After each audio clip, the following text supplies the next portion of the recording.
శ్రీ విద్య అన్నది శ్రీ విద్యకు సంబంధించిన సూక్తమే శ్రీ సూక్తం. అందువల్ల భండాసురుడి మీదకి యుద్ధానికి పోయే లక్ష్మిని వర్ణించారు. అక్కడ అమ్మవారిని లలితను అశ్వపూర్వాం రథమజ్జామని చెప్పారు. గంధద్వారాం దురాదుర్షాం నిత్యపుష్టాంకరీషిణీం. ఈ నిత్యపుష్టలు ఇవంతా ఉన్నాయి చూసారా, గంధద్వారాదులు. శ్రీచక్రంలో 4 ద్వారాలలో ఉండే దేవతలు గంధద్వారాదులు దేవతల పేర్లవి. ఇప్పుడు దాన్ని వినియోగిస్తారు షోడశోపచార పూజలలో. ఒక్కొక్క పూజ చెప్పి ఒక్కొక్క పూజ చేస్తారు, అట్లా ఉపయోగించుకోవచ్చు వాటిని. ఆ గంధద్వారాదులు శ్రీచక్రంలో ఉండే ద్వారాలలో ఉండే దేవత. గంధాకర్షిణి, చిత్తాకర్షిణి, ధైర్యాకర్షిణి, స్మృత్యాకర్షిణి, నామాకర్షిణి ఇవన్నీ వస్తాయి కదా. ఈ ఆకర్షణీ దేవతలు వీళ్ళందరూ నిత్యపుష్టాంకరీషిణీం అని వస్తుంది శ్రీ సూక్తంలో.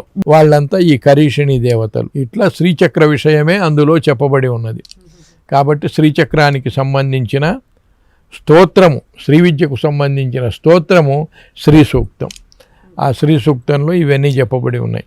అందువల్ల ఈ మాలలు 15, అక్కడ రుక్కులు 15. శ్రీచక్రంలో కూడా ఖడ్గమాలా సాంప్రదాయంలో 16 ఆవరణల పూజ చెప్పబడి ఉన్నాయి. షోడశి మంత్రము 16 అక్షరాల మంత్రము. శ్రీచక్రం మొత్తము ఆవరణాలు 16 ఆవరణాలలో ఉండే ఒక చక్రం ఉన్నది. ఒక విధానం ప్రకారంగా అక్కడ 16 ఆవరణాలు చెప్పబడ్డాయి.